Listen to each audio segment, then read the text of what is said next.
Vou passar agora de imediato para o Sandro Silva, economista do DIEESE Paraná. Por favor, Sandro. Bom dia, deputado, bom dia a todos, bom dia, doutora Margarete, o Nelson da Força, o Alberto, todos os presentes aqui, o deputado Arilson, todos os presentes aqui.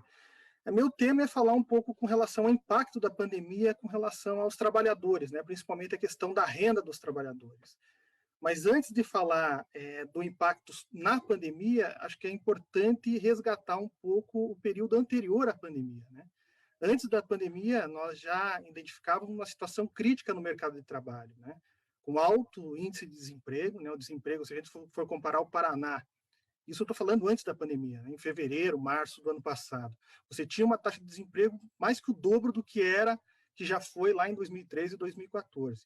Um aumento da informalidade, uma situação de precarização das relações de trabalho, né? Consequência muito da questão do baixo crescimento econômico e também como resultado dos impactos da reforma trabalhista. Olhando com relação à pandemia, de que forma que ela vem impactando o trabalhador, o primeiro ponto a ser destacado é que o primeiro impacto que ocorreu foi a redução do número de ocupados. A gente não teve um aumento significativo do desemprego, o que ocorreu é que muitas pessoas perderam a ocupação. Se nós compararmos inicialmente lá em o terceiro trimestre com o primeiro trimestre, setembro com agosto, os dados indicam uma perda aí de quase 10 milhões de ocupação, né, no estado, no Brasil, e no Paraná a gente chegou a quase 400 mil trabalhadores perderam a ocupação. E isso impactou na renda dessas pessoas, né? Quando a gente olha os indicadores da PNAD contínua, a pesquisa do IBGE, realizada pelo IBGE, a redução da massa salarial, ela foi de 18%, comparando o terceiro com o primeiro trimestre.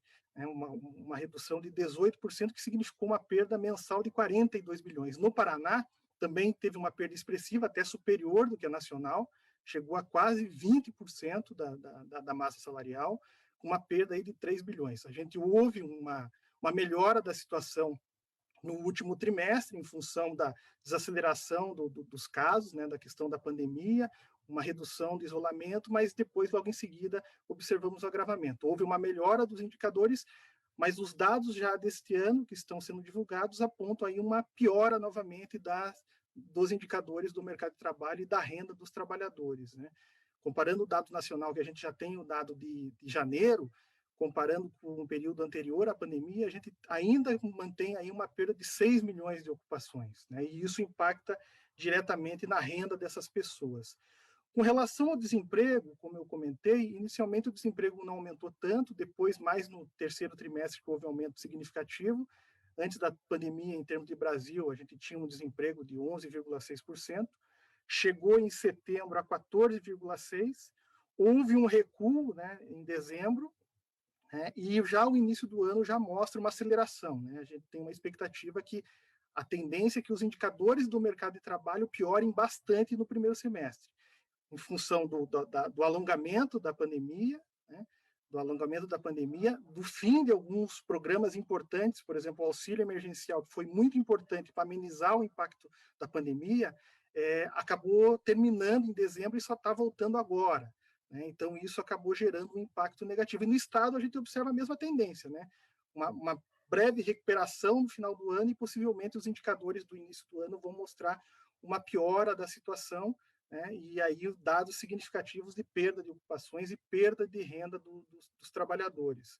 Então, quando a gente olha o desemprego, ele acaba não refletindo diretamente o impacto da pandemia, porque muitas pessoas deixaram de procurar emprego, deixaram de ter uma ocupação, e isso em função do próprio medo da crise sanitária, da possibilidade de pegar o vírus, mas também em função da economia que vem tendo dificuldades de recuperação, porque tudo tá ligado, né? Então é importante resgatar e colocar o falso dilema que foi colocado lá atrás, no início da pandemia, com relação à questão de saúde e economia. Na verdade, uma coisa está ligada à outra. Enquanto a gente não resolver os problemas sanitários, a gente não vai ter uma recuperação significativa da economia.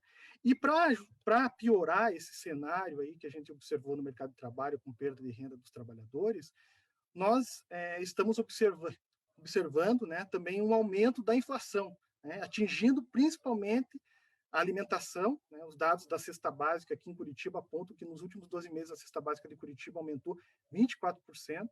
Quando a gente olha a inflação geral do país, olhando o INPC, que é um dos índices calculados pelo IBGE, que mede a inflação de quem ganha de 1 a 5 salários mínimos, ela fechou o mês de março com 6,98% e possivelmente nos próximos meses ela ultrapasse 8%. Muito pressionado pela alta dos alimentos, que tem a ver com a desvalorização do real, que acaba sofrendo o impacto dessa má gestão da pandemia, uma falta de coordenação nacional, também o aumento das exportações, né, que ocorreram em vários segmentos, e uma ausência de política pública para tentar amenizar essas altas.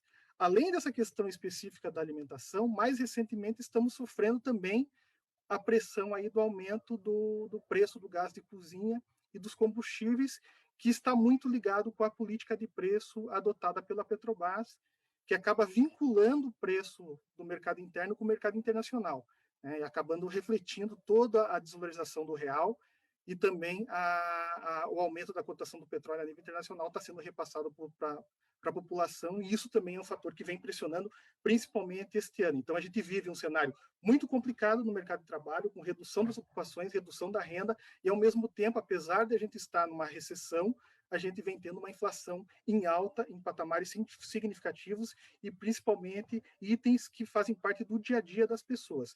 A alimentação, o gás de cozinha, também é importante ressaltar especificamente aqui no estado do Paraná, a alta da tarifa da água e esgoto, né, que teve um aumento agora recentemente, ainda do ano passado, e há um risco de a gente ter um novo aumento este ano. Então, a gente vê um cenário extremamente complicado.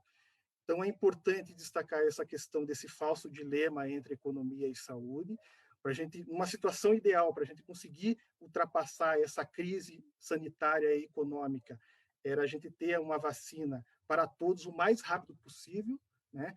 E, ao mesmo tempo, ter a necessidade de um lockdown mais forte, um lockdown verdadeiro, como a doutora Margarete comentou, mas para isso você tem que dar suporte, o Estado tem que dar suporte para a população fique em casa, né, os trabalhadores fiquem em casa, para a gente conseguir reduzir os casos e, aos poucos, ir voltando à normalidade, né? Além disso, frisando a necessidade e a importância do diálogo social, né? A gente vem observando no Estado uma dificuldade muito grande da sociedade, principalmente do movimento sindical, ser ouvido. Foi criado o ano passado o comitê, teve o decreto em agosto, só foi se reunir recentemente, só teve apenas uma reunião até o momento. Outra questão muito importante, já estou finalizando, outra questão muito importante é discutir essa questão das atividades essenciais, o que realmente é essencial, porque hoje a gente observa uma confusão muito grande, né, os decretos municipais, decreto estadual, tem essa questão muito importante que a doutora Margarete comentou sobre a lei de greve. Se a gente for olhar no estado do Paraná, desde o início da pandemia, lá no início, foi considerado todo o setor industrial e a construção civil como industrial, como essencial. E isso acaba gerando impacto.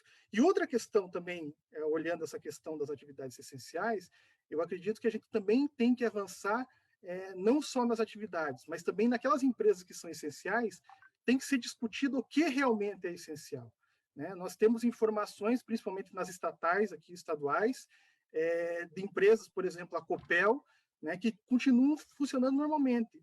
Eu acredito que nem todas as atividades que são feitas pelos trabalhadores da Copel são essenciais nesse momento, né? E aí a gente tem informações do sindicato dos engenheiros, principalmente, comentando que na Copel especificamente você não tem emissão de CAT, né? Você tem mais de 700 casos e mesmo assim você não está tendo emissão de CATs, você tem todas as notas, recomendações ignoradas pela empresa e os trabalhadores estão sendo colocados em risco.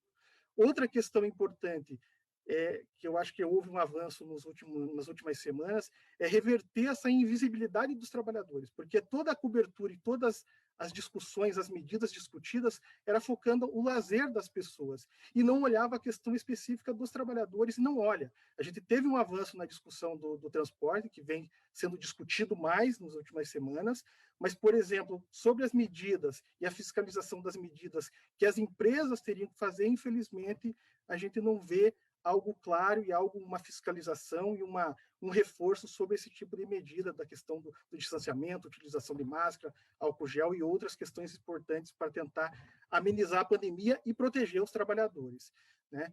E outra questão que a gente vem com as centrais sindicais, né, aqui no estado do Paraná, através lá também do Fórum de Liberdade Sindical, é a questão específica da criação de um auxílio emergencial para os trabalhadores. A gente sabe que o governo do estado propôs, aí está sendo discutido um auxílio emergencial, mas focado para os microempreendedores individuais, né, e os pequenos empresários.